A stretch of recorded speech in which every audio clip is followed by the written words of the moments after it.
Watetezi wa haki za binadamu, kama nilivyosisitiza, mna majukumu makubwa sana ya kutetea haki za binadamu hapa Tanzania.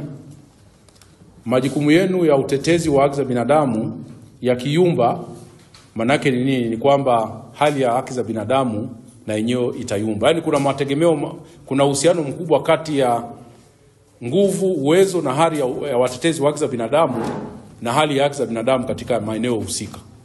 Kwa mfano katika wilaya, kama katika wilaya hakuna watetezi imara wanaotetea kwa mfano haki za watoto, manake utegemee ukiukwaji mkubwa wa haki za watoto katika maeneo hayo ya wilaya hiyo.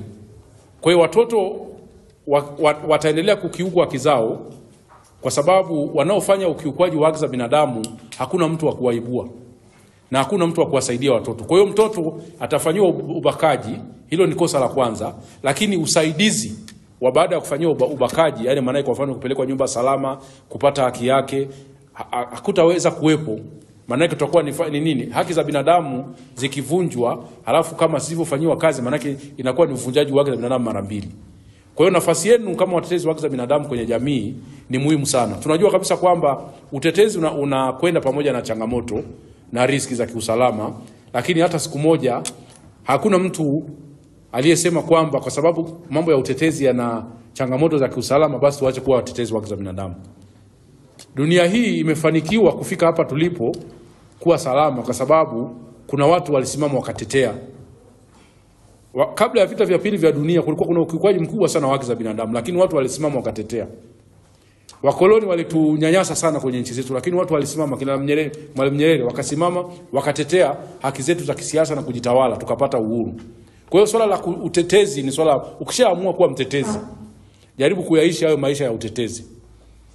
Kama unatetea wafugaji, kama unatetea wakulima, unatetea wanawake, watoto, makundi maalum, unatetea demokrasia, uhuru wa kujieleza, simamia. Cha msingi ni kwamba utetezi wako ufanye katika misingi ile ambayo ni ya kisheria.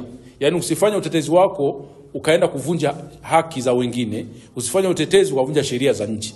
Na ndio maana sisi tunasajiliwa kwa mujibu wa sheria, tunafanya kazi zetu kwa mujibu wa sheria, na wakati mwingine ni vyema sisi kujitofautisha na watu wengine wanaofanya utetezi ambao wanakuwa nje ya mifumo ya kisheria. Sisi ni taasisi ambazo zinajulikana.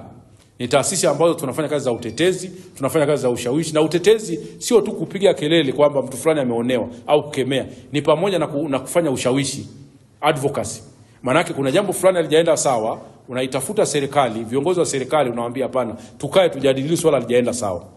Kuna sheria ambayo ina changamoto, tukae chini tujadili tubadilishe sheria. Kuna vitu ambavyo havijakaa sawa, tukae tujadili kama serikali. Kwa hiyo huo ndio utetezi ambao tunasema ni utetezi ambao unazingatia misingi ya utetezi wa haki za binadamu. Kwamba kuna mtoto amebakwa, lazima utasimama utakemea. Kuna mtu amefungwa amekamatwa kimakosa, utasimama utakemea. Lakini wakati mwingine huo wewe kama mtetezi utahitaji kufanya ushawishi na advocacy. Utaitafuta serikali, utakaa meza moja na serikali mtazungumza. Kwa hiyo sisi lugha zetu na matendo